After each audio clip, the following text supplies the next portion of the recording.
Good afternoon, colleagues. My name's Melissa Permazel. I'm your host for today. I'm the coordinator of the Innovation Unit within UN Habitat. And it's an absolute pleasure to be here today. And already I can see online some long lost friends that I haven't seen for a while. Hi, Ruby in the Philippines. We can't hear you, Melissa. Really... Can you hear me now, colleagues? We do. Great. Yes. Thank you. So welcome, everyone. We will, I think, make a start. We have a packed event today, and it's really a pleasure to be here.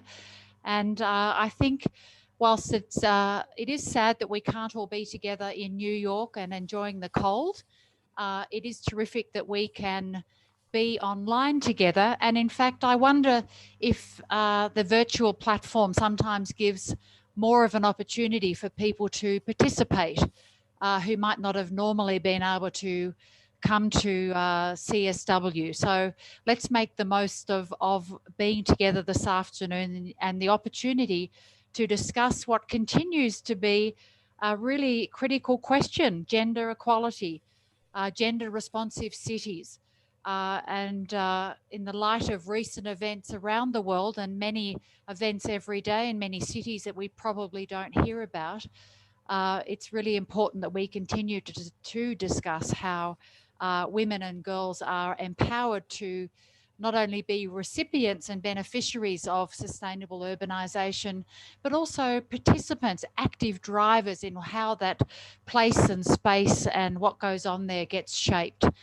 And it's really wonderful for us as UN Habitat to have so many of our partners and friends here today to really showcase some of the work that we're doing in terms of innovation and digital technology. And I think what we really have tried to do today is bring this to a very practical discussion. What are some of the really concrete ways that we can do this, and how do digital tools and technology really help us do it? So it's without further ado that I will acknowledge some of our partners today from many parts of the world. We have our colleagues from Sweden, and I can see our friend Thomas Mellon there. Thank you, Thomas, for being here today. We've got Kalpana from Safety Pin, we've got Aggie, we've got Pangia, we've got the Ministry of Rural and Development in Ghana. We've got so many friends. Global Utmanging, really appreciate you taking the time to join us today. And of course, I would like to really especially acknowledge the Mayor of Freetown, Madam Yvonne, who will be speaking to us shortly. And it's always a pleasure to have someone from the continent. I'm also based here in Nairobi, and it's terrific to have a mayor from this side of the world gracing us today with her time, and we'll look forward to her message.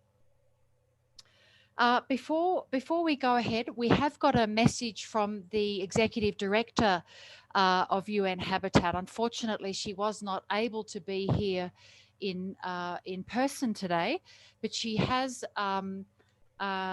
delivered a video message which we will play shortly, and then we'll get started with an opening message from the Mayor, and then we will go into our discussion and presentation, from our participants, and then follow on with a discussion. So without further ado, colleagues and guests, please keep posting in the chat where you're joining us from today, so we can get a sense of really the full global perspective of this event. And let's hear from our very own Madam Maimouna, the Executive Director of UN Habitat. Please go ahead, Livia, with that presentation.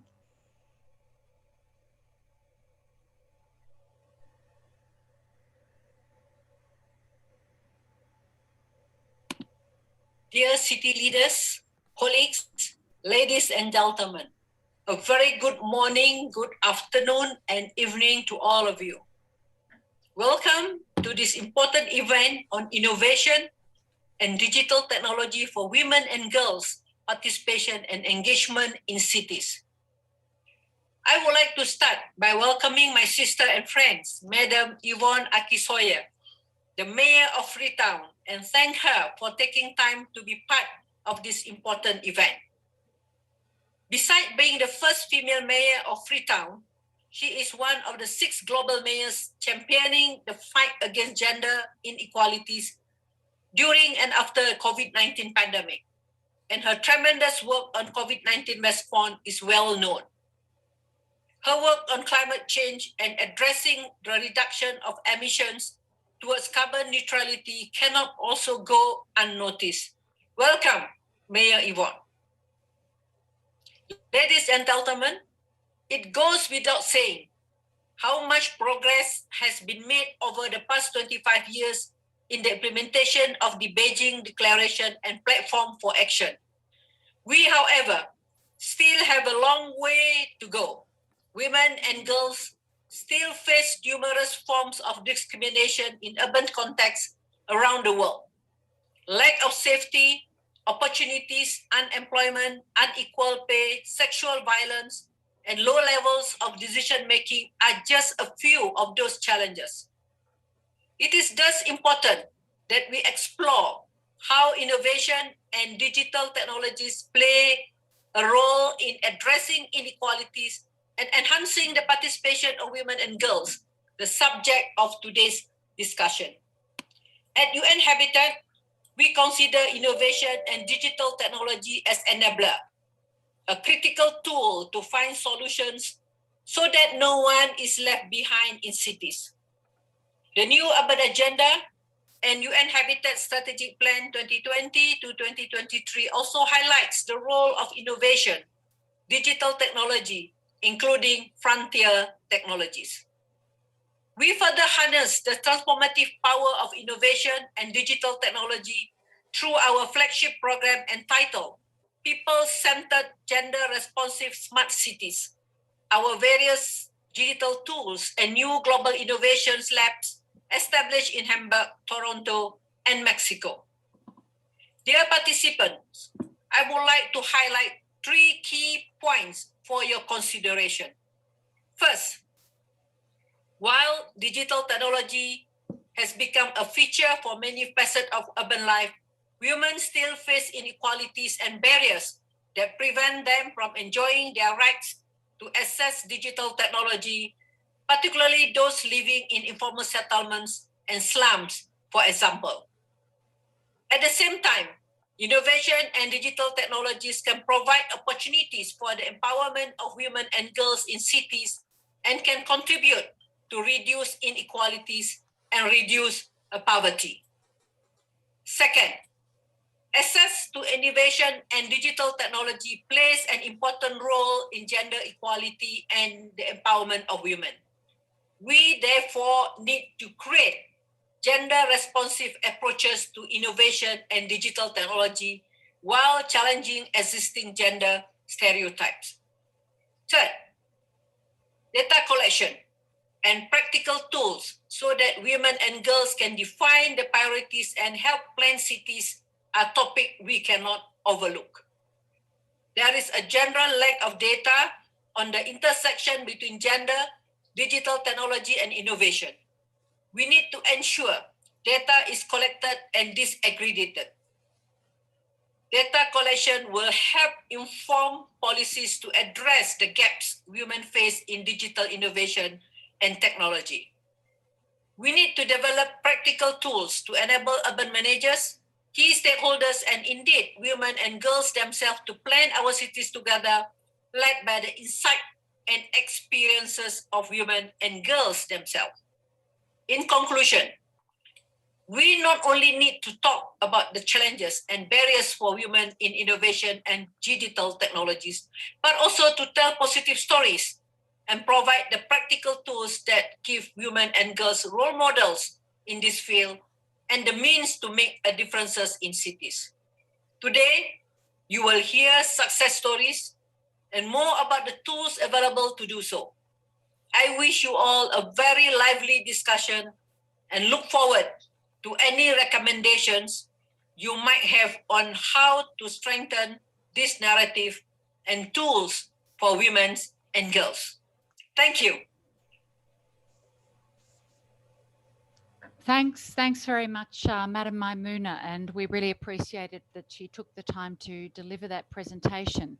And without further ado, it's really my pleasure to welcome our very own Mayor from Freetown, and Madam Sawyer. We're really thrilled to have you here today, and really look forward to your perspectives and some thoughts that we can take away about how you're addressing the needs of women and girls through digital technologies in Freetown in Sierra Leone. Without further ado, I'd like to welcome Madam Yvonne Akisoya, and thank you again so much for your presence today.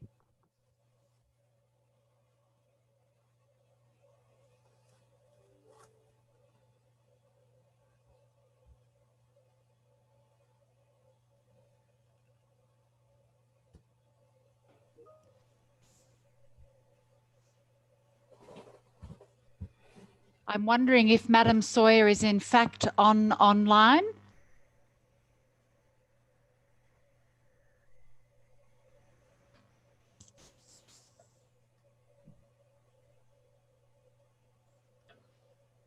Colleagues, maybe there's a bit of delay from her side in joining the meeting. So I think in the interest of time, if everyone's okay, we might continue on with the main presentations, and perhaps when Madam Sawyer is able to join us, if you don't mind, we might have to interrupt a presentation to have her speak. But let's see if she's indeed able to join us today at some point. So, colleagues, let's move on to the heart of this event, which is hearing from partners about what they're doing in their cities around the world to empower women and girls, what digital tools they're using. And it's a pleasure to welcome Miss Ruby Papaleras, who's from the Homeless People's Federation in the Philippines. Now, Ruby's been working enhancing tenure security of the urban poor communities through the use and application of low-cost geospatial tools in various cities in the Philippines. So Ruby, let me hand it over to you. We've got 10 minutes and I will come in just before the 10-minute mark to remind you, but really looking forward to your presentation about how you're using what's called the social tenure domain model, which of course was developed and is part of the Global Land Tool Network, or GLTN. Go ahead, Ruby, and terrific to have you here. Good morning, good evening. Thank you for having us here as part of the important event, virtual event. So today I will talk about enhancing tenure security of urban poor communities through the use of application of low-cost geospatial tools. Next, please. Next. So about our country, as of 2018, we have around 106.7 million population, and we have 47% residing in the urban areas, and the poverty incidence is at 19.8%, and 4.5 million people are homeless living in the informal settlements with high concentration in Metro Manila, about 3 million. And we have limited affordable housing options. Next. So as informal settler families in the Philippines, mostly living in insecure land and deprived of basic social services. Usually they are facing threats of evictions because of public and private development projects, and one of the most vulnerable sectors during natural disasters. We have limited access to financial capital, but often the source of the cheap labor. We have limited participation in the government policies and planning process. So oftentimes, women and girls are left behind in the planning of their cities and communities. Existing policies should be enhanced to recognize the critical role, and the contributions. Next, please. So as the project background, this project was implemented in Muntinlupa City, part of the Metro Manila cities. So we used the application of the social tenure domain, STDM, and we used this in doing the city scale mapping of 189 informal settlements through participatory enumeration. So a total of 33,973 families or household recorded. This covers a total of 125,920 individuals in the city. Out of 21 women, there are 18 women deployed to do the enumerations. 4 of them were girls and total of 5 youth were involved and been trained as enumerators. Most of the leaders of the communities are women. There are 32 out of 40 members of the technical working group, which come from different communities. There were maps and statistics bases for identifying and addressing development issues and concerns. Tenures, insecurity, and lack of access to utilities as most pressing issues faced by the informal settlers' families. Next. So this project also generates some maps and shows the demographic and the digitizing of the parcel of land of the informal settlers. Next, please.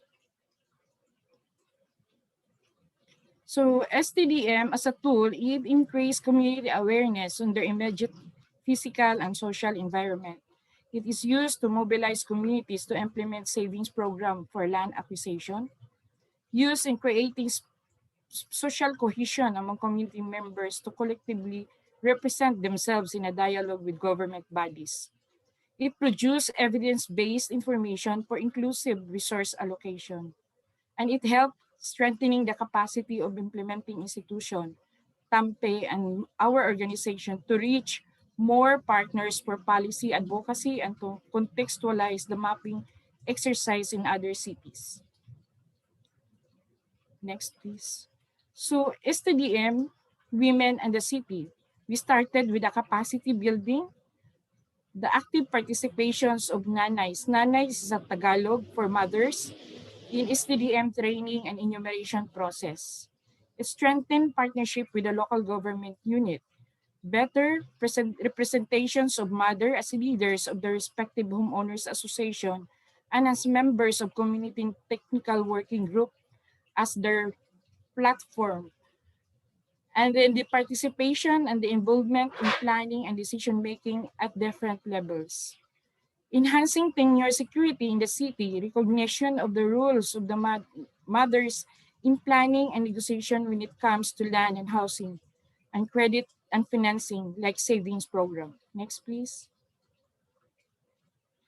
According to Ms. Jeanette Cruz, our Finance Director of the Department of Human Settlements and Urban Development, a lot can be achieved when gender and development is mainstream in planning processes, and grassroots organizations are the forefront such initiatives. Next, please. Features of STDM as a gender-responsive tool. It's a user-friendly, everybody can use it. Gender disaggregated data can be designed according to the needs and issues of the community. Opens opportunities for women and girls to learn, participate in awareness raising, and capacity building activities, thereby contributes to the boosting of their morale and confidence. STDM lectures and trainings emphasize the importance of equal to access to land, increase women's confidence towards active participation in planning and decision making at different levels. Not only in Muntinlupa City, it's being used and applied the good practices and lessons learned. We also replicated and applied in the same target sector, the informal settlers, but this time it was done in Davao City, in another city. Next, please. Thank you.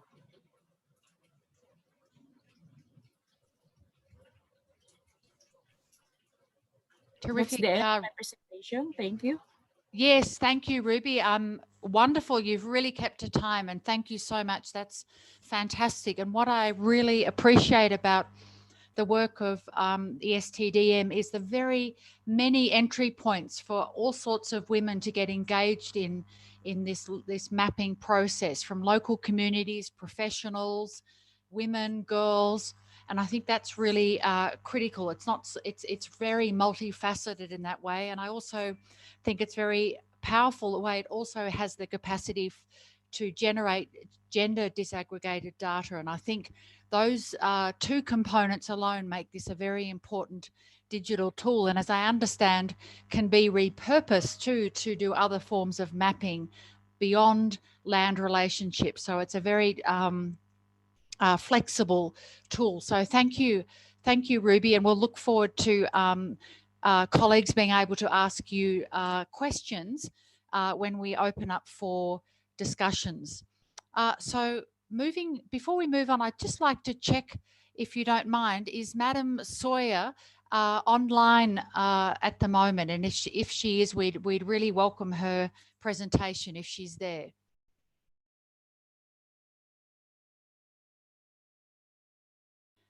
Perhaps not yet. So let's move on to the next presentation. And it's my pleasure to welcome Thomas Mellon and Tove Vederne from Global Utamaning and to present the Her City platform. We're really super excited about this platform.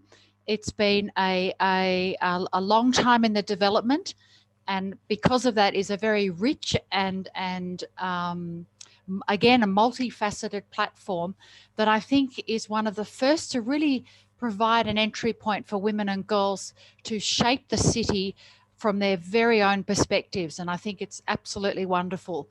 So without further ado, and terrific to have you both here today, and I'll understand you might give a short presentation as well. So please go ahead, Thomas and Tove. Thank you very much. Thank you very much. It's really a pleasure to be part today and listening to the other presentations. Excellent, actually, for me. Her City, it's a joint urban development initiative, which is done together with UN Habitat and this independent Swedish think tank, Global Utmaning, Global Challenge. And to be a little repetitive, but our cities in the world now, they are numerous. Huge, growing, but they're not perfect. Not perfect for me and you, and not perfect for the generations to come. And so much has been said and studied and written and published about cities, maybe culminating in the Habitat 3 conference and the new urban agenda. So we know the shortcomings. We have long lists of shortcomings. And one of them is the lack of participatory processes. There is, in our cities, gaps that divide the cities we have, and it divides the populations in these cities. And again, many studies have been done over the years that has showed us this. I will not quote figures, just highlight what we all know. Women and girls are underrepresented. They are underrepresented in planning, in building, in managing, in governing our cities. So we lack participatory processes, and if they do happen, they lack adequate female partaking. The problem is identified since long, but the solutions are still missing. We are now in the SDG decade of actions. They call for solutions, and Her City is designed to facilitate solutions by making new methods and modern tools available to cities and other urban actors globally, all over the world.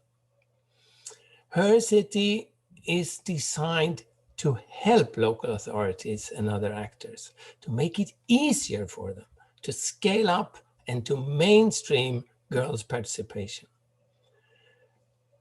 for us to be able to build sustainable and inclusive cities and societies using modern technology. Involving girls will make cities better, not only for girls, for everyone. My colleague from Global Challenge, Tove Dörner, will give you a super short presentation of her city, and then we will roll a video for you. Okay, thank you, Thomas. So you can go to the next slide, please. So as Thomas already mentioned, her city is a digital toolbox, which contains of 9 different building blocks, and it supports urban development from a girl's perspective.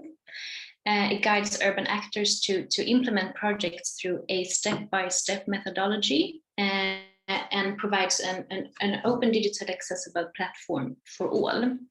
And it facilitates ongoing dialogue between professionals and citizens. So as Thomas already mentioned, it's a very good opportunity for different urban actors to mainstream youth and gender socioeconomic perspective by strategically involving girls and young women in urban planning and in design, and also through the entire process. Next slide, please. Yes. So the toolbox includes the target group from an early stage and is then represented and engaged throughout the entire process. So seen through an intersectional perspective, her city considers the needs of a diverse group of users in addition to the female population. Next, please. So this is an overall picture of how the process looks like. We will show you a short tutorial movie later on. So we will describe in the movie more detail on how the process works. But overall, it contains of three phases: the assessment, the design, and the implementation phase. And all these blocks then are divided into different activities, and the activities are then divided into more detailed steps to deliver on your Her City project. Next, please. So all these blocks then contains different digital tools such as checklists, agendas, apps, etc. But it also integrates other engaging tools such as Minecraft and Method Kit. And you can see this is a bridge between the girls and the professionals, because in this way professionals and local authorities can more easily understand the community's needs and also how they wish to change the public space. Next, please. So the platform was launched on International Women's Day this year. You can follow us on social media, and you can find the platform on hercity.unhabitat.org. I'm thinking that I will post all these accounts in the chat later on, so you can follow us. Next, please. And then we just want to give you a heads up on the ongoing projects. There are currently 10 ongoing partnership projects in Africa, Middle East, Latin America, Europe. And we're also very proud to say that since the launch, we have over 40 independent projects with over 250 participants registered. So there has been a great attendance and interest in this toolbox. Next, please. And these are the upcoming regional trainings starting in April. I will post these in the chat as well.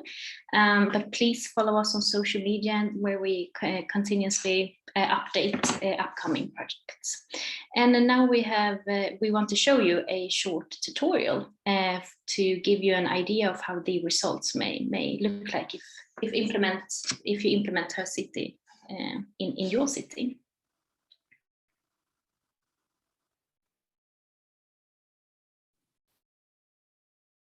And inaccessible. Have you ever lived in a city that wasn't built for you? Have you ever struggled to get around a place? Have you ever felt insecure in your neighborhood? Have you ever struggled to find basic services? Have you ever felt unwelcome? Then Her City is for you. Too often, the city does not work for girls. It's unsafe, dirty, unwelcome, and inaccessible. This is how it typically looks like in many cities around the world. This is why we have developed the Her City Toolbox to involve girls and young women in the planning, design, and construction of tomorrow's sustainable cities that work for everyone. I will show you how it works. Visit hercity.unhabitat.org. Register. Click Start. The toolbox follows a unique process containing 9 building blocks as a digital guideline on how to co-plan cities from a girl's perspective. The toolbox is divided into 3 phases to illustrate the urban development process. Phase 1, assessment. It includes Block 1, stakeholder engagement. The purpose of Block 1 is to identify and recruit stakeholders and target groups to participate throughout the project. Block 2, citywide assessment. Block 2 aims to assess the state of public spaces at the city scale and to identify which areas are in most urgent need of improvement. Block 3, site-specific assessment. Block 3 provides a methodology to assess and measure the quality of a selected open public space and its 5 minutes walk-in radius. Phase 2, design. It includes Block 4, analyzing challenges. Block 4 formalizes brainstorming and is particularly suitable when professionals are working together with non-professionals. Block 5, designing ideas. Block 5 turns the ideas into designs for the new public space using a participatory digital tool, the computer game Minecraft. Block 6, recommendations for action. Block 6 prioritizes among the designs, crafts guidelines, and develops recommendations in multi-stakeholder groups. Phase 3, it includes 7 action plans. In this block, the plan for the public space is set through a participatory process similar to a client-architect meeting. Block 8, sharing results. Block 8 communicates the results to the community, decision makers, and a wider audience. Block 9, implementation and follow-up. The final block aims to gather feedback on the process from participants, follow up on the implementation, and provide an overall evaluation of the quality of the public space 6 months after construction. Each block leads you through a number of activities with detailed steps to follow in order to deliver on your Her City project. Each step contains digital tools such as checklists, calendars, agendas, manuals, forms, boards, apps, templates, surveys, and visualization services that will help you on the way to reach the expected results. As a guidance, the majority of the toolbox is intended for the project team. When girls and stakeholders are participating, the activity is marked with a white star. And when they are the main users of a tool, it's marked with a black star. You can access your data at any time by clicking on Results. Remember what the space looked like at the beginning?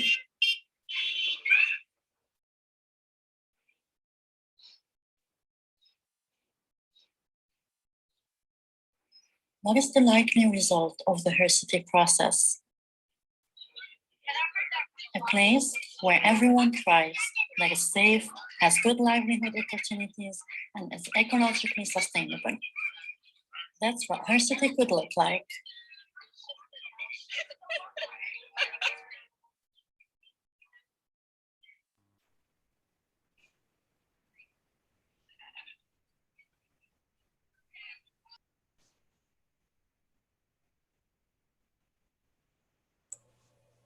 YouTube and TikTok at Her City Toolbox and hashtag Her City. Wonderful. Thank you so much, Thomas and Tove. and we will have time for participants to ask more about her city. And really the potential and is limitless with, I think, with this platform for people, and particularly girls and women, to engage in various ways, and for local authorities and other urban managers to use it to really reshape and replan gender responsive cities. So we're really thrilled to have this as part of the presentation today, and please stay on for some questions after we've finished going through. Colleagues, let's continue on our journey together this afternoon. And it's with pleasure that I now invite Miss Anne Lowy, who's the Kenya Country Director from Pangaea Accelerator. She's going to talk to us about innovations empowering women to participate in the construction industry, not a topic that we often discuss or particularly associate with women, Anne. So really looking forward to this discussion. So she's going to highlight how one innovation in Kenya is getting women into the construction industry in particular. Very much looking forward to this, Anne. Please go ahead and welcome. Thank you. Okay, great. So as you have heard, my name is Anne Lowy, Country Director for Pangaea Accelerator. And Pangaea Accelerator is an investment platform that matches African startups with investors. We provide this in three key areas, which is access to capital, the investment that we put in businesses that we support, relevant networks that these businesses need for them to scale, and technical skill. We pay keen attention to women-founded businesses. Next slide, please. So our processes typically include applications and investment readiness sessions with the businesses that we support, and also seed investments to the businesses that goes through our program. And to some extent, if the businesses are selected to get growth investment, we invest up to $1 million in these businesses. Our supports also include access to business marketing channels, further investment and fundraising, and also mentorship. We work with stakeholders spanning from entrepreneurs that we support, investors who are part of our program, and also thought leaders who are coaches and mentors, and governments who form the enabling environment that these businesses come from. The next slide. I would want to highlight, I would want to feature one of the businesses that comes from one of the innovative business from Kenyan ecosystem, Build Her, an innovation empowering women in construction industry, demonstrating why we should all invest in women. Kenya has a population of around 53 million people today. It is estimated that 53% of the above are women, translating to around 9 million people. According to National Construction Authority of Kenya, women make force in the industry. Construction industry is one of the growing sectors in Kenya, with massive construction and government-led infrastructures to a tune of $5 million USD. This is a report by Transparent and Construct 2020. The sector have left women for far too long in terms of industry skilling and opportunity for meaningful labor. But this is now changing. And this is a story of Brenda Achal, 20, and Stephanie Sumbua, 23. These women are part of 170 women who have been skilled and placed in construction industry by Build Her. The skilling innovation has not only improved on their self-esteem and confidence, it has enabled them to earn a steady income through job placement at BuildX Studio, a company in construction industry. that Pangia Accelerate have supported in acceleration program. This is a story of many women like Brenda and Mary from low-income communities in Nairobi that have joined growing cohort of high-skilled women artisans in Biodha. Women join program, and after 12 months graduate with certified level skills.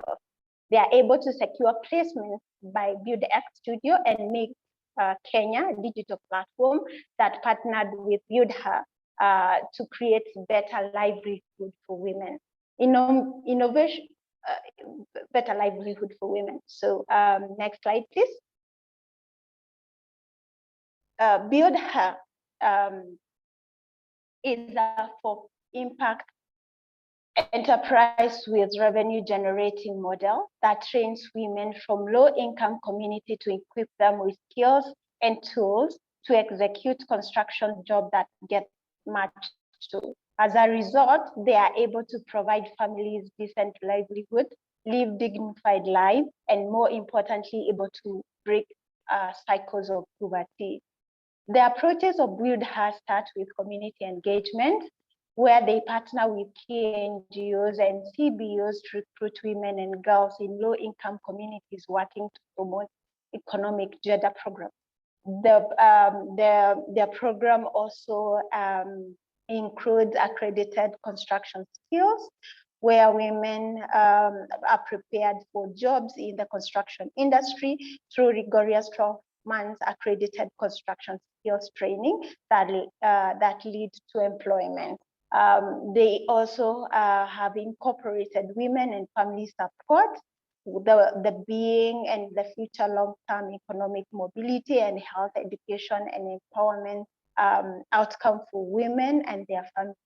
The program also has industry engagement, where they partner with local employers to catalyze faster sector growth and use the feedback to address critical needs and gaps in construction industry. They have integrated advocacy as part of their process and work with employers to push policy enactment and protection to safely integrate women into employment. Their curriculum, Buildha curriculum includes critical life skills trainings, enabling women to thrive in their new careers everyday environment. The next slide. So far, Buildha in the past 1 year have had massive impact. They have had 330% increase in income for Buildha women after 4 months of training. So far, for the past 1 year, they have trained more than 170 plus women in construction and they were placed in different jobs in construction industry. They have also, and the women that have been placed have earned more than 11,000 USD in the last 1 year. They foresee to see reduction in cost of 83% in the 4th year to 500 per trainee. They have increased productivity by 67% attributed to women from Buildha program. Women who join Buildha program have up to 95% increase in confidence and attributed to the program they go through in Buildha.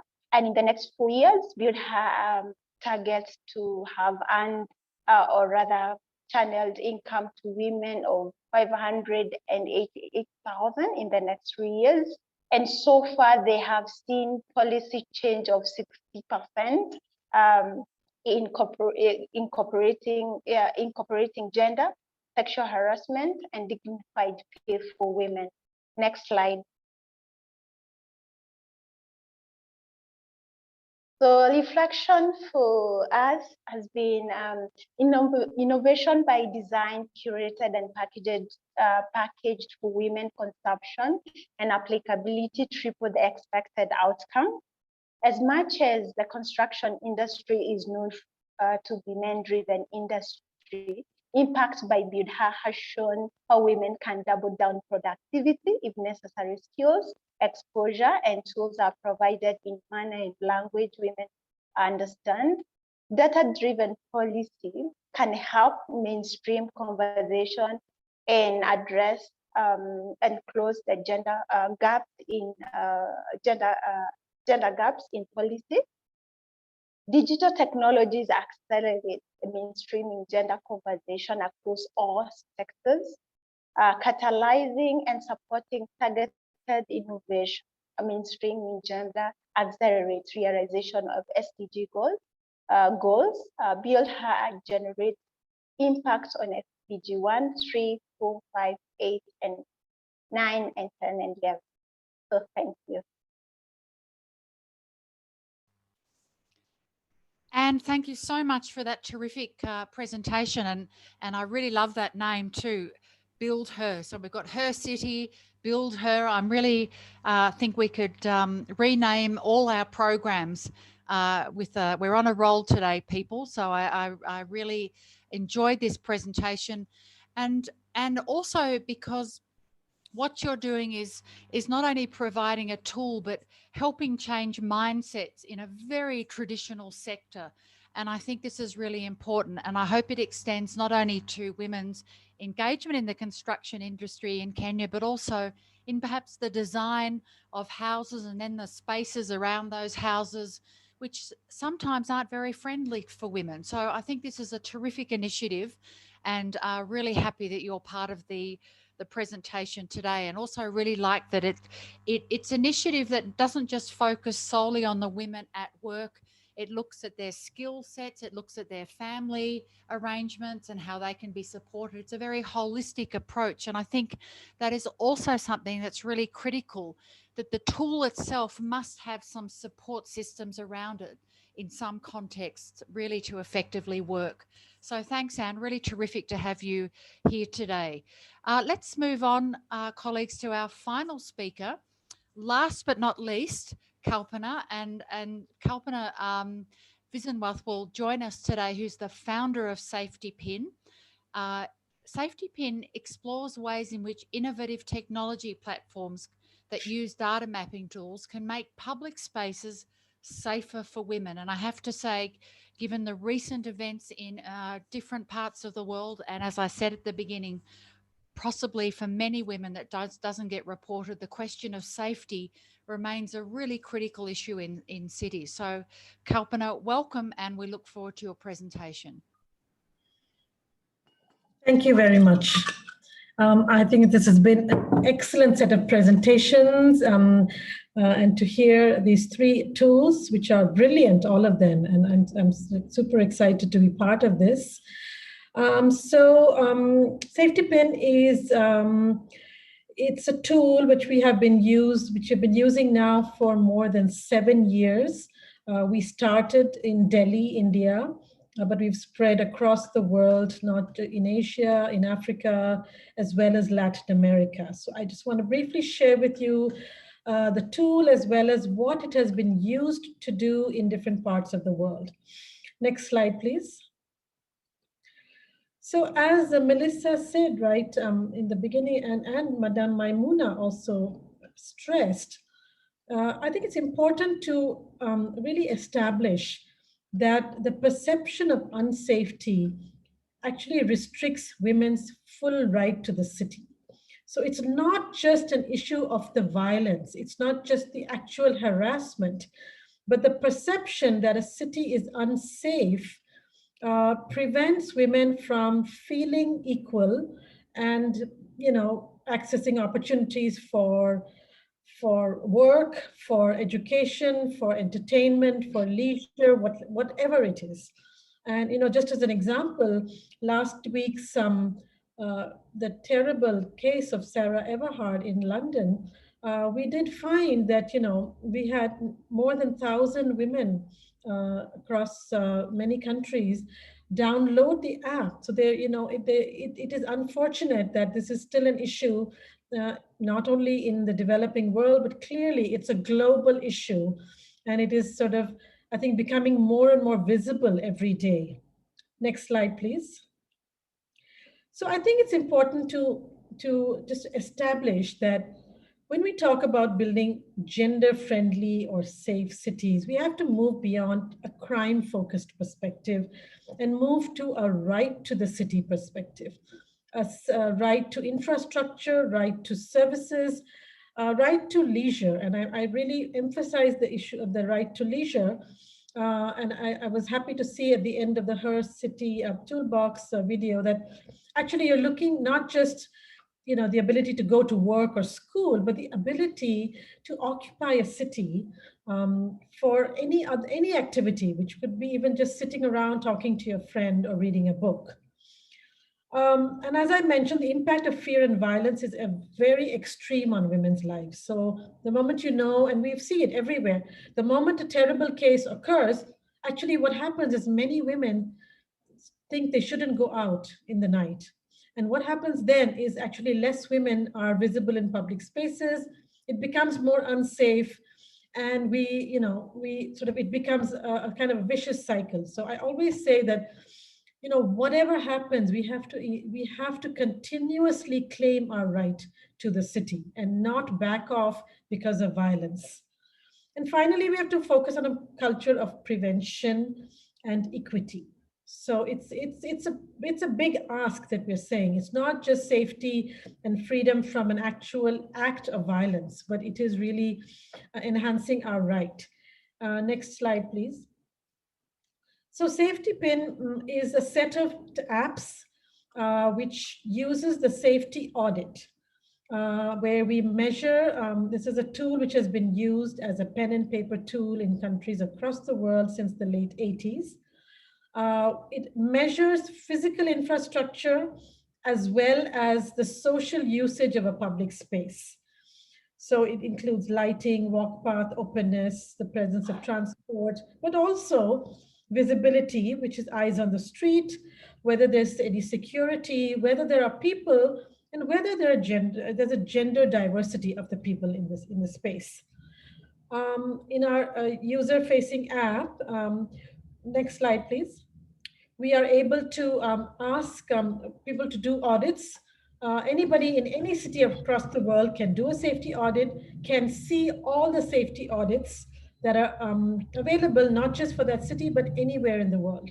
So we have actually more than nearly 300,000 audit points across the world now in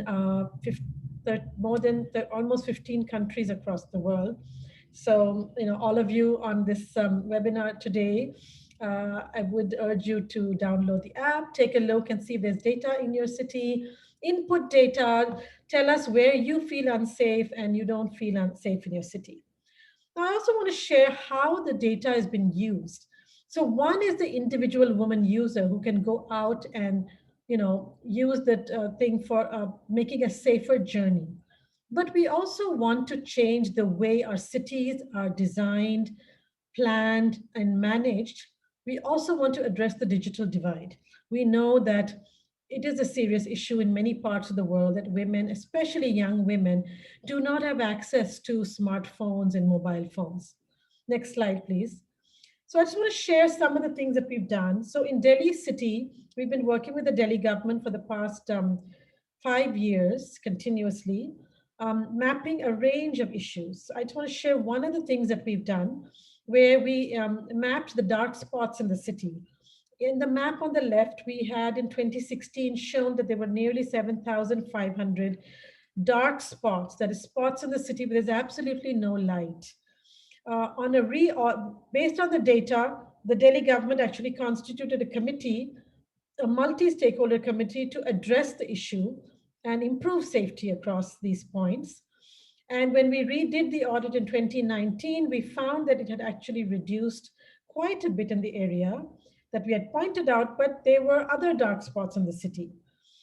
We have done many other issues in the city, including public toilets, including walkability, eyes on the street, etc. Next slide, please. In another city in Gurgaon, we actually pointed out a smaller city, it's a satellite city of Delhi, that there were about nearly 3,000 points of poor lighting.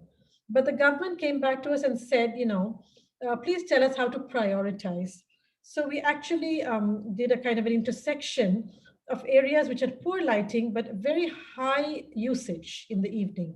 And those 630 spots were initially fixed. And this actually led to a campaign in the city, as well as very good coverage by a local newspaper. Next slide. We also do public events. So as I said, we recognize the digital divide. So what we do is we have something called open street audit mapping, where we take the data that is in the app and kind of put it up on a big flex banner and put up maps in public spaces, call the local police, call the local councillors, and get the residents to interact with the map. So it's a kind of an online plus offline platform to get wider engagement of the public in order to, sort of provide more data for advocacy for local communities. Next slide. We've done work in nearly 20 cities in India. This is a small study that we did where in 3 tier 2 cities, so not the big mega cities. This is Jodhpur, Bhopal, and Gwalior.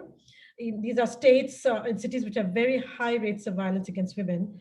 We did a range of mapping, and this map actually we presented to the local government to show areas where women use the street at night, but there's very little public transport available. So it helps them to sort of decide where to increase their public transport, where to look at placing bus stops, as well as good infrastructure around lighting and sitting, etc. Next slide. I just want to quickly share another very interesting sort of work that we've been doing with the city of Bogota, again, since 2014. Actually, after we launched the app, the Bogota city was our first partner who translated the app into Spanish. But what they did was they took our tool, which is really a mapping tool, and they said, let's engage the community of bikers in the city to make our bike paths safer, because Bogota city has more than nearly 500 kilometers of bike paths in the city very early.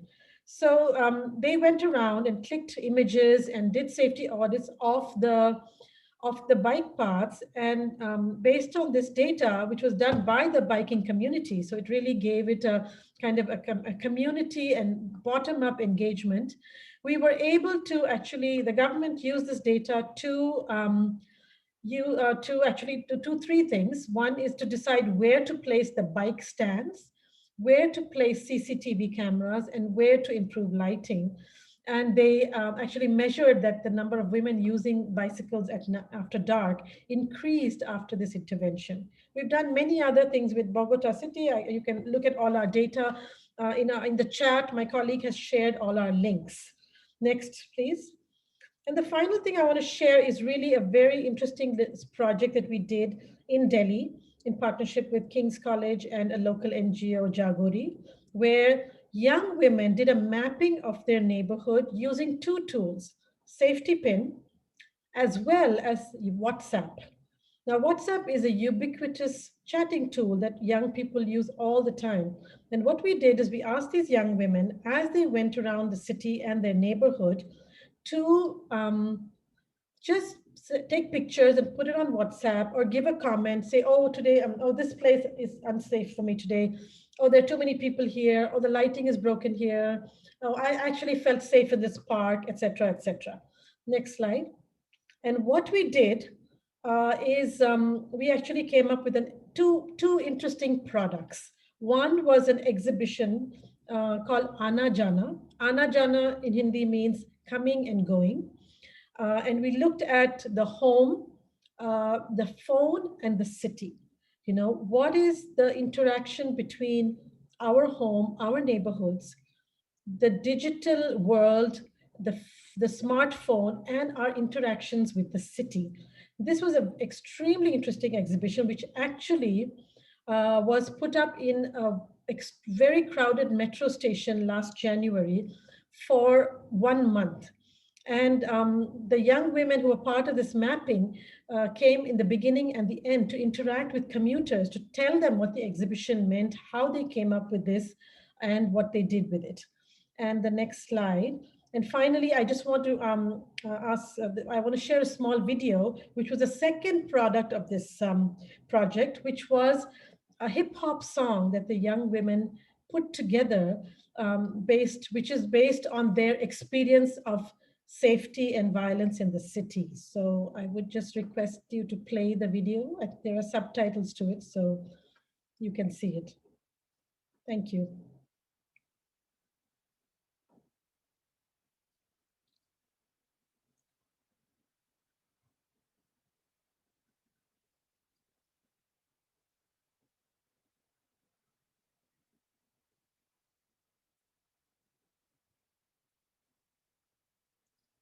David, I think David said they were able to play it.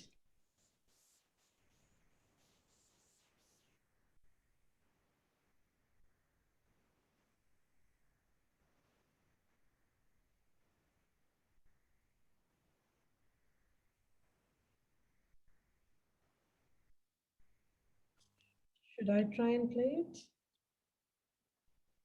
Maybe, yes, Kalpana, perhaps you can try to play. Yeah, this is it, please, yeah. The volume is not. No, we're not hearing, I'm not hearing much my side. No, there's no volume on this.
Thanks a lot, Kalpana. I can see that you've posted it in the chat, which is terrific. So colleagues, please do take it, and maybe you can turn up the speakers at home and really get the full appreciation for the beats and the messages that are coming through that. Thank you so much, Kalpana, and I really like your point about really safety is about a right to the city.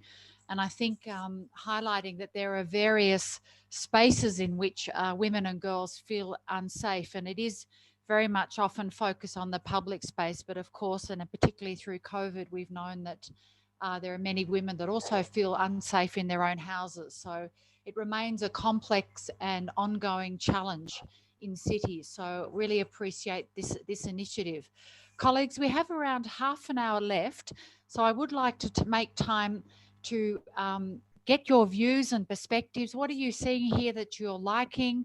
What are you seeing that you still think is a challenge in relation to digital tools empowering women and girls? Perhaps you might have particular questions for some of the speakers. Please raise your hands. While we do wait, I'll ask my colleague Abdinasir to read out some of the key questions that have come out in the chat. Over to you, Abdinasir. Thank you very much, Melissa, and thank you also to our presenters. Excellent presentations, and I think it's going to be a great event today. The first question I have from the chat is for Anne, and the question goes, how did the program find women in construction, and were there any assessments done? And also, how many of the trained women out of the 170 really choose to work in the construction sector, alluding to was it their choice? And finally, what are the key challenges in executing such a wonderful program? Thank you. Thank you for that question. Actually, the 170 plus women were the actual women trained. Actually, they have done more than 170 in different cohorts. So all those women are the women who were recruited and accepted to take up the training, and then they were placed. The beauty of this program is because it have an end-to-end process where the women are taken through what the program entails, the skills they will get, and the whole training they will go through, and also the job placement. So the program starts with scouting for women, and they work with, and I understand the next question was, how are the women recruited? So the work, build her work with key NGOs and CBO, that is the community-based organization in different informal settlements in Nairobi, where women are either in small organized groups. Women in Kenya mostly are in small organized group where they contribute, and then those monies are put together for them to do development work. And Build Her use those kind of structures to recruit women. Why the program is attractive to women, because they are guaranteed of dignified life. They are given skills that they don't have, and also they are placed in jobs that exist through digital platforms that exist, and they are able to be uptaken because there exist no organized channels of placing women in jobs. So through this training, and then they are placed through e-commerce digital platforms. And then from there, they are guaranteed of continuous employment after placement. And the beauty of this also is because they also get certified. That means that after they harness and they hone their skill, they can also go ahead and start their own businesses, to start building furniture on the side, apart from just being placed. So that's the whole approach that Build Her is using, where they scout women using the structured small grouping in informal sector, take them through their rigorous program of 12 weeks, and they are certified, and then place them. And then they help them also harness their skills and start their small jobs so that they can continue, buildings, like for example, being able to put furnitures or build furnitures for clientele that they may be able to, get channeled to them through the e-commerce platform that they are signed on. So that's the whole process and approach of Build Her. Thanks a lot, Anne. A really fascinating initiative. And as I said, nice to see that there are many facets and ways that women's skills and capacities are built through this program. And so thank you very much Abdul Nasir, I think there were some questions for Kalpana and other speakers. Go ahead. Indeed, there is another question I have here for our second presenter, and I think there's a comment on the tool saying it's an awesome tool, and they wanted to know, besides the independent project, does UN Habitat and its partner Global Atmaning also implement financed projects? Maybe the participants can elaborate on that, but that's the question for you, Tov. Yes, okay, thank you for the question. I mean the platform itself is free and open coded, open source, and accessible on UN hercity.unhabitat.org. But besides the projects or the independent projects, UN Habitat and Global Utmaning are implementing finance projects with different organizations, and I mean we're always looking for new projects to get implemented. So if it's any request, you can just contact us, and we will look at that.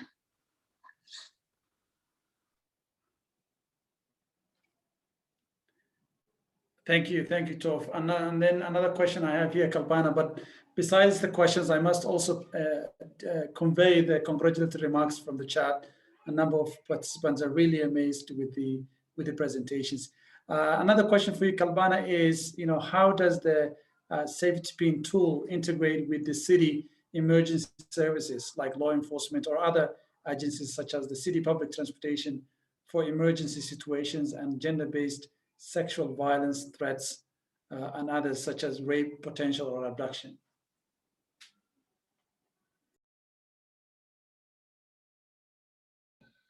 Yeah, thank you for the question. This is a question we get very often. How are we linked to emergency services? And we are actually not linked to emergency services. And the reason we have done that is because as a private party having an app, I have no control over the emergency services of any country. So I do not want to give any hope that if you press a button in my app that I can guarantee the police will respond to you. What we do though is we give our data to the police, and it has been used by them to actually, where women say they feel unsafe, they actually are able to, they increased police patrolling there. So our aim really is to use the data to bring about change in the city. There are numerous emergency apps out there which people can use. I really feel the ones that are put out by the police and the city government are the most reliable because you can hold them accountable to it. But it's really a question of the data that can be used. And I think the other thing is that it can be integrated into many levels. So we integrate our data layers. In many cities, it has been integrated into their GIS platforms. So it becomes a layer on safety, a layer on lighting, a layer on walkability. And I must say, as a last point to both Tove and Thomas, hi Thomas, that Safety Pin to me looks like a very much, because the My Safety Pin app is a free app. You could actually include it in your toolkit because it is a way of mapping public spaces, which is available globally. It's already out there. It's just a matter of giving the link within the apps. We'd be happy to collaborate with you on this to expand, create the synergies with different, I think, not just tools, but governments to respond to the kind of concerns that women and girls speak about. Thank you. Thank you very much, Kalpana. Melissa? Thanks. I'm just wondering if there are any other questions that colleagues might have. I have some myself, but I would be really keen to hear. Would anyone from the audience like to perhaps step up and ask a question to any of these great speakers?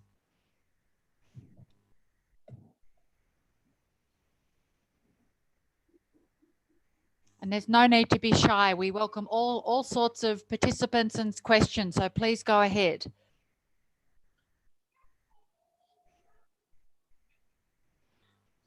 Perhaps while colleagues are thinking, I'd really like to ask a question that perhaps cuts across all the speakers. And I think I'm wondering if there are sort of a set of preconditions that need to be in place for these sorts of very gender responsive tools to work. Clearly, one of them is that people need to, and urban managers, local authorities, they obviously need to have a level of not only technical and capacity, perhaps, and obvious the basic of having some sort of reasonable internet to connect to some of this.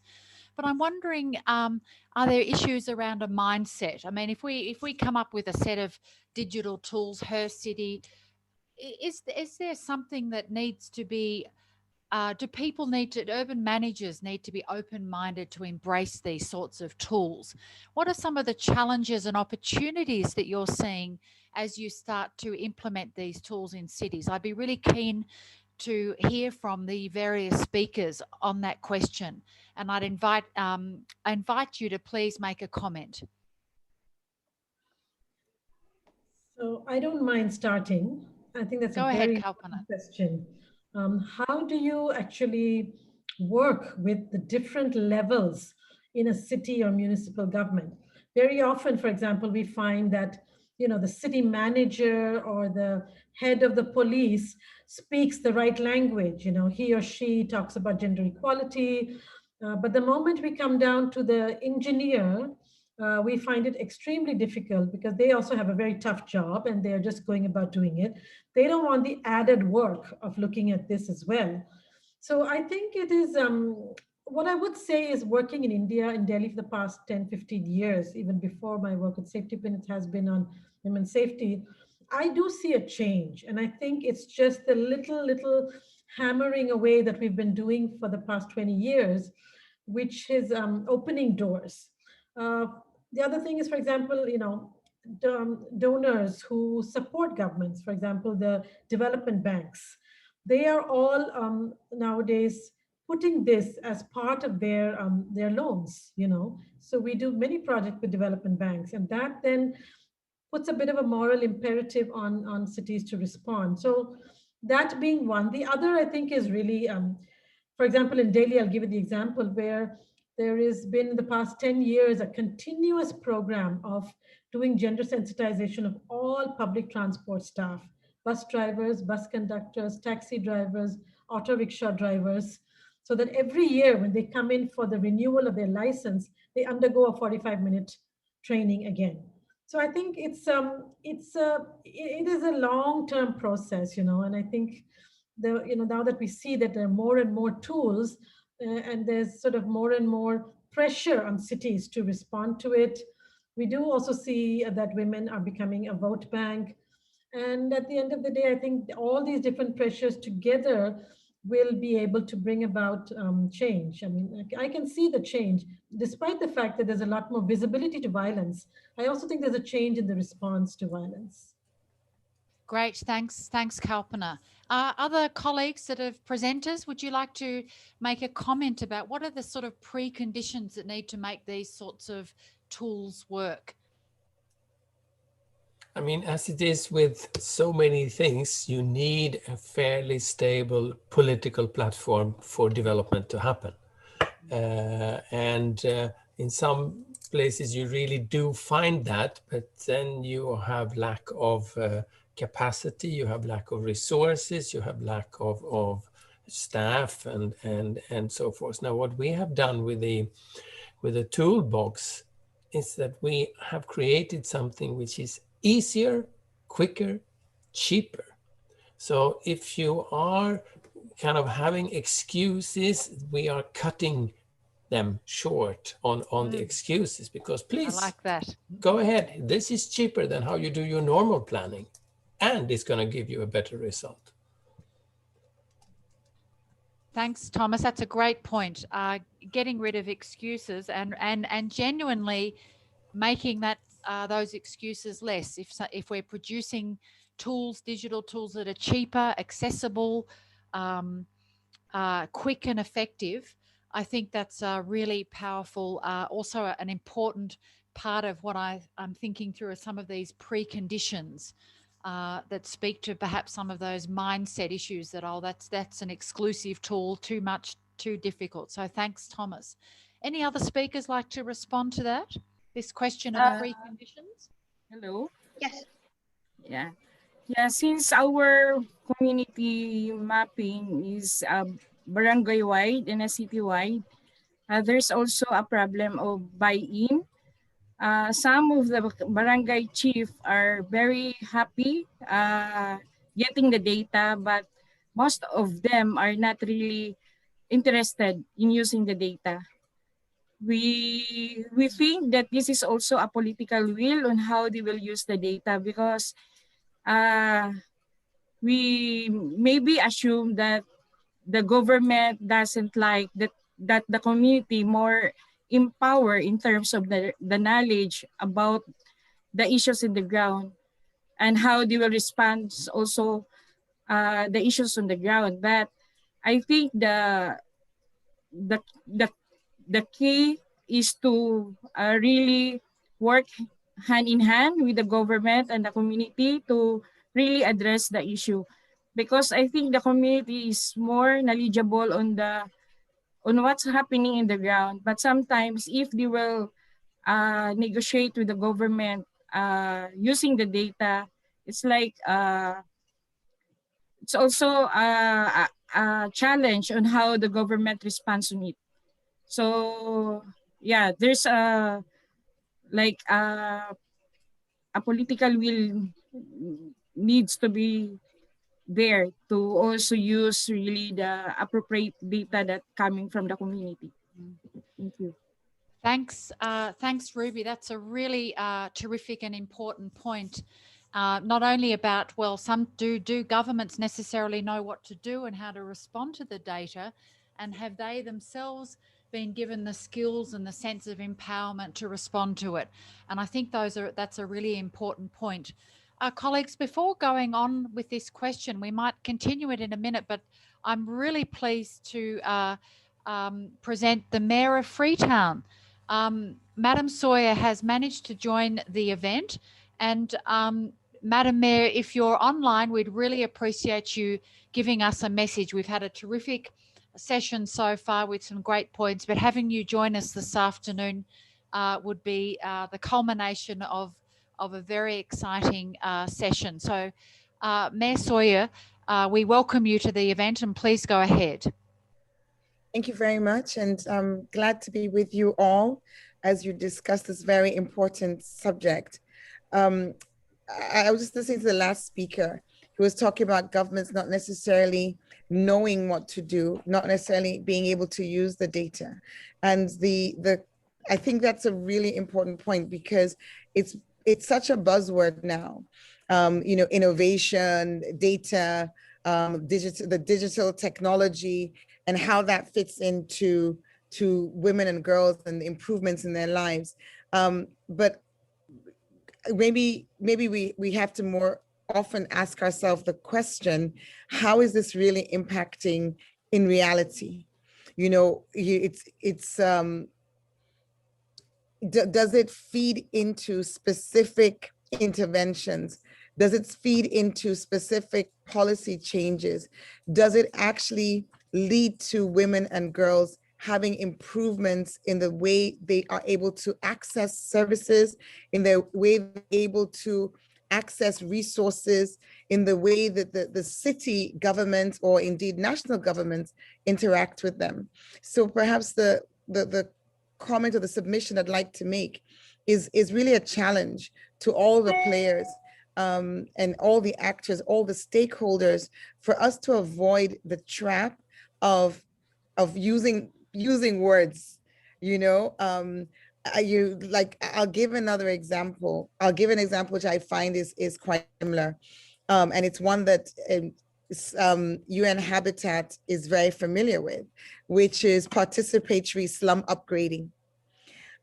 This is a very, very important concept, one which gets a lot of airtime, gets a lot of publicity, but when you move into communities where these projects should have happened, sometimes you have to really look at the gap between the conversations around the concept and the impact on the lives of those who are living in these settings.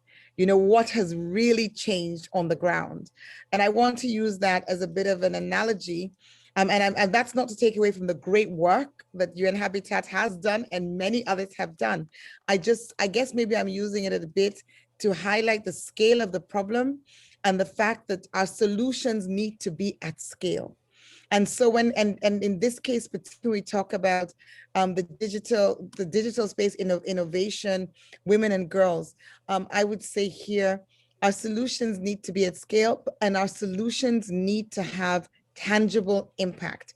It can't be the next trendy thing to talk about as we talk about gender. It's really, we really have to begin to say, how are we sharing interventions, innovations, technologies, apps that have been developed? How are we making sure that in developing them, they really do impact lives?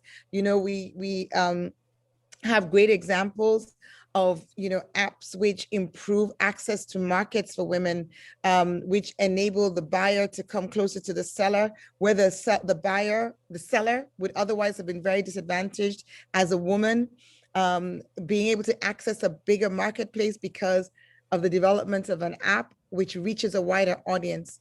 You know, we have examples like those. We need more examples like those, and we need them to be accessible. We also need to remember, what are the barriers to accessing technology for women? What are the barriers in terms of the cost of the internet? What are the barriers in terms of access to devices which can allow, you know, the use of apps? I guess we need to look along the entire chain, and we need to be sure that our conversation really reaches deep and that we touch all the things that stand in the way of this progress. But I just want to end by saying thank you so much to the organizers of this. Thank you to all of you who are on this call. This is such an important conversation, and I very, very much look forward to hearing the outcome. I'm sorry I couldn't spend more time with you, but it was, you know, I'm grateful that I was able to join you, even if it was for just a short while. Thank you. Madam Mayor, thank you so much. We're thrilled to have you here. We would like to get you on again, because I remember seeing you recently on the stream talking about the social media platforms that you're using in Freetown. And what I really liked about that conversation is you kind of plugging into what are the sort of natural platforms that in fact citizens are using, and I'm wondering if women and girls are part of that. But perhaps we can have another conversation and another time if you have to go. But you're clearly doing some terrific stuff, and it's really great to have these messages coming from the continent where as I said, I'm sitting here in Nairobi. So great to know that these things are really happening in places. So thank you so much, and we really appreciated your points, and I really liked your idea of back to basics, making sure the innovation speaks to the basics and the challenges. And I also like the way the Mayor talked about keeping the messages really simple, and also that we need to be able to make sure that they're scalable. So some really important points there, and perhaps speak to our conversation that we were having just before the Mayor came on about what are some of the preconditions to make these sorts of tools work. Colleagues, does anyone have any final questions or comments? We've got a couple more minutes. I'm wondering if anyone would like to raise any further issues or make a quick comment, and welcome the speakers to make any final comments.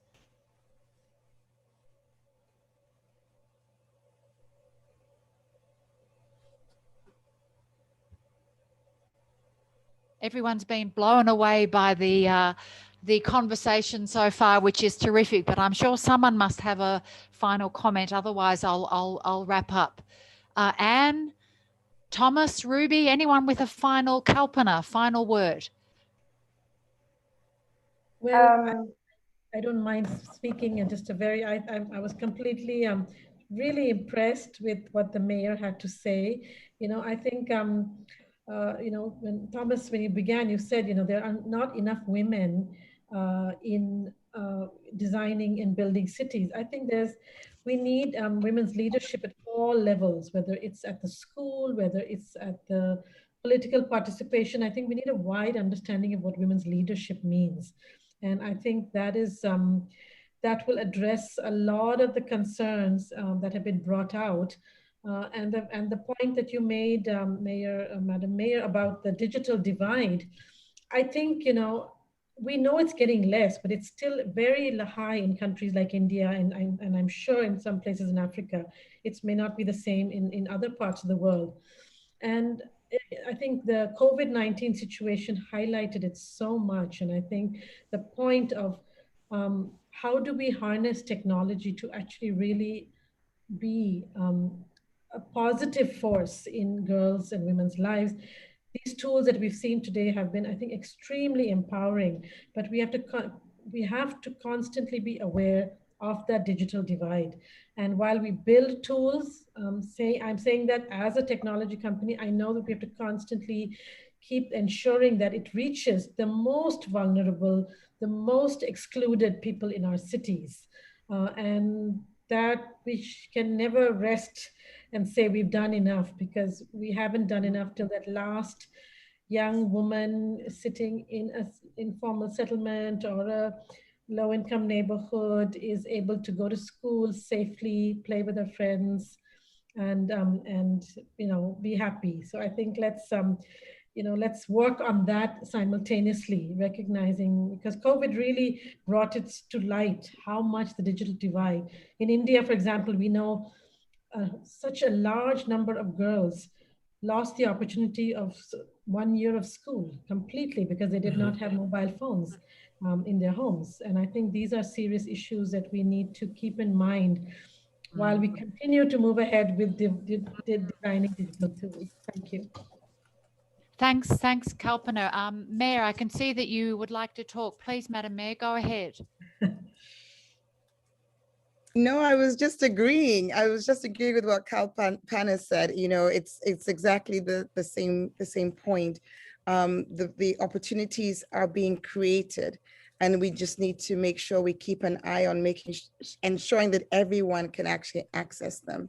The point about girls being left out of school for the, just because they don't have a mobile phone. I mean, we had a situation here recently where there was unconditional cash transfers because of COVID being given to what should have been the most vulnerable elderly women. Well, tell you what, the most vulnerable elderly women don't have mobile phones, and so they cannot receive a mobile money transfer. And so they were disqualified from the program. So it's getting our heads around that and not forgetting that these challenges exist, making sure we're addressing them, or the poor get poorer. The divide gets widened because the girls who didn't go to school are going to be worse off because they were already poor. Now they're going to be even worse off in terms of being able to access their potential. So I was just agreeing. Thank you. Great points. Thank you very much. And I think also pick up, Madam Mayor, on your comment earlier that the conversation needs to match the issues on the ground, and the digital tool still needs to speak to those challenges on the ground without getting too far-fetched, that there's not a sense of connection between the two. Thank you. Anyone else would like to make a final comment? Yes. I think I totally agree with Madam Mayor's comments, and it's super important for us to think the access aspect of these digital tools that you're talking about. I think it's super crucial to continue designing and developing tools with women at the center of it all, but also importantly to keep to have an understanding of how we increase access of these tools and platforms to women, because it's not all women have access to internet, so not all women will have access to gadgets or to devices that can be able to facilitate the service delivery that we are offering through these tools. How do we make them available to a level that women can access and utilize them, and get benefit from them. I think that's crucial at the end of it all. So I know there is a spectrum of where we are saying they're this and they're doing amazing things, but we have to double down on access and availability to women who don't have necessarily have access to internet and device themselves. And that's, I think that's one of the aspects that I love about BioTA, and also some of the other tools and initiatives that I have had today. They're not only building tools, but they are going to where women are and understanding how can we design with women in mind, how can we make it accessible to you, and going a step further and understanding how does, if you are to use this, how does it impact your family? How can we improve your living conditions and your family living conditions? Because we know women come as a package. How do we make sure that these tools and platforms, they're inclusive and they take care of everything that women that concerns women's well-being. And most importantly, are we improving their economic well-being as they participate in the economy? That would be my comment. Thank you. Great. No, thank you so much, Anne. And I really like that point you've just made, that these tools need to not only be reflective of women's perspectives, but actually located in it's almost like the spaces of women's lives to really capture the nuances of what they're grappling with. So I think you've made some terrific points. Ladies and gentlemen, thank you so much for what a terrific discussion. And I can't help but reflect, we're actually doing some work in UN Habitat at the moment, looking at digital tools that are empowering different groups, including women and girls. And I think this work, it just reinforces the importance of really getting things out there about what people are doing in this space that's actually very practical and, as Thomas said, cheap, accessible, and able to do the work. Sometimes when we talk about digital tools and innovation, it can get a bit daunting, I think, for perhaps city managers, city leaders. And I think what the tools that are presented today is that they are accessible, they are ready to be used, and they will deliver.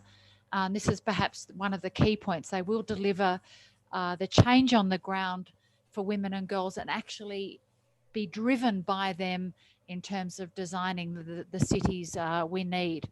So I'd like to thank all of our presenters today for their really terrific presentations and for the information and the ideas that they've shared.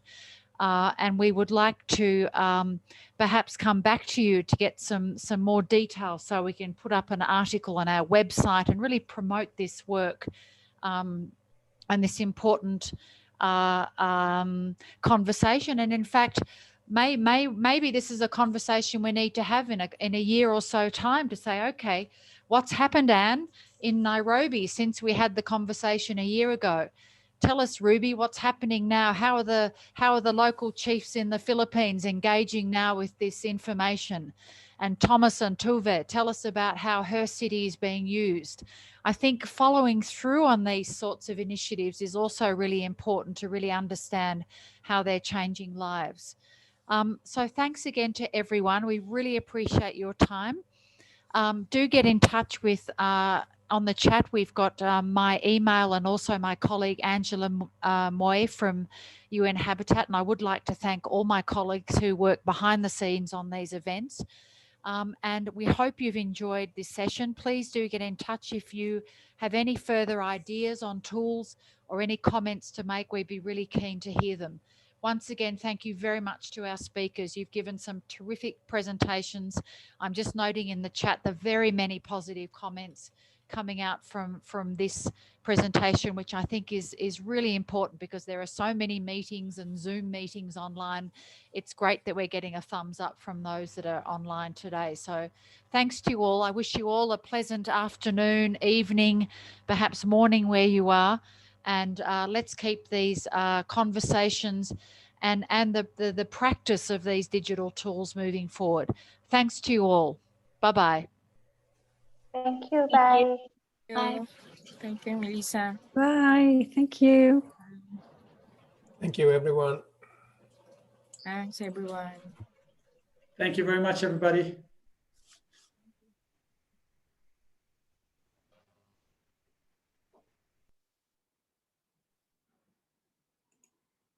Thank you, everyone.